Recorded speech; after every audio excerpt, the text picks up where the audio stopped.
Stella is a pretty damn controversial figure in the Helluva Boss fandom, and with very good reason. She's behaved beyond despicably towards everybody's favourite Glacier, yet some of us can't shake the feeling that there's a sympathetic person buried beneath the feathers. I mean, let's face it, Stolas is no angel by any stretch of the imagination. In this video, I want to take an unbiased look at Stella and ask the question, is Stella truly evil, or did Stolas drive a once level-headed lady to the edge? Let's take a look. Before I do though, please consider supporting my channel by subscribing. Many watch my Helluva Boss content regularly, yet don't subscribe. I'm watching you, you filthy freeloaders.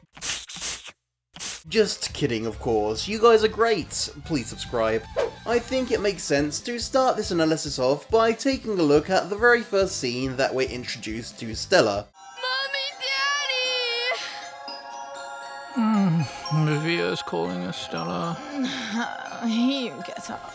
An understandable interpretation of this scene, and initially my own, is that Stella chose to send Stolas up to visit Octavia simply because she couldn't be bothered to check on her herself. However, I believe now this reading of the scene is a little in bad faith. It's notable that Octavia calls for both of her parents when she's having a nightmare. Moreover, she calls for her mummy before her daddy, despite the bad dream being about Stolas. Not to mention, Stolas immediately tells Stella that Via needs them instead of assuming that she wouldn't care. All of this signifies to me that we caught Stella during an off moment. That doesn't really reflect poorly on her character, or necessarily suggest that she doesn't care about her daughter. In fact, it could suggest quite the opposite.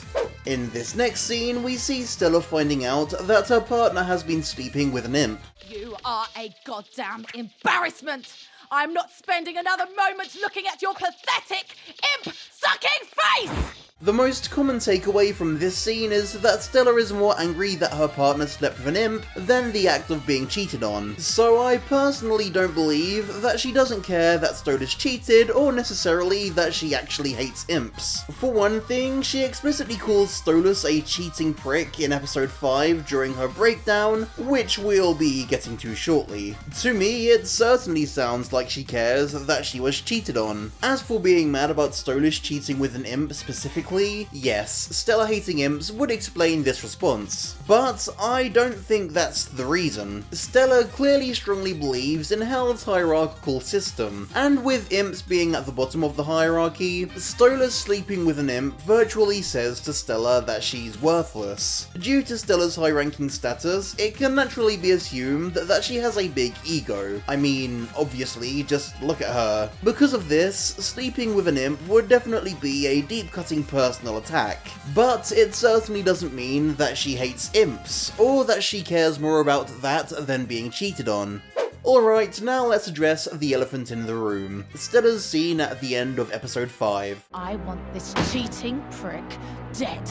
I don't care who you have to go through, make it happen! Yes, not only did Stella try to get Stolas assassinated, she also openly talked about it in front of her daughter. Is Stella trying to assassinate Stolas proof that she's evil? Well, while I certainly don't think trying to get him killed was a justifiable act by any means, it's clear that she isn't in her right frame of mind. It's a widespread theory that the pair of them are in an arranged marriage, and that fact justifies Stolas' infidelity. Even if that did turn out to be true, Stolas has shown a complete disregard for Stella's feelings, which has clearly had a very serious detrimental effect on her mental health. After all, she wasn't always like this, as evidenced in episode 2 when Via said that they never used to hate each other in the past. I'm sorry, sweetie. I thought you loved it here. When I was a kid and my parents didn't hate each other. So all in all, no, I honestly don't believe she's evil. Hell, a big part of me expects her to be redeemed eventually. The assassination attempt, as I see it, was a desperate act by a poor woman pushed to the edge by her husband's infidelity. That may not make her actions justifiable, but it does make them more sympathetic rather than purely evil. And that's my hot Stella take. It was hard putting aside my raging homosexual lust towards Stolas so I wouldn't be blinded by bias, but I think I gave it a fair shake. Like the video if you enjoyed it, subscribe for more, and tell me why I'm wrong in the comment section down below. Thanks for watching, and I'll see you next time.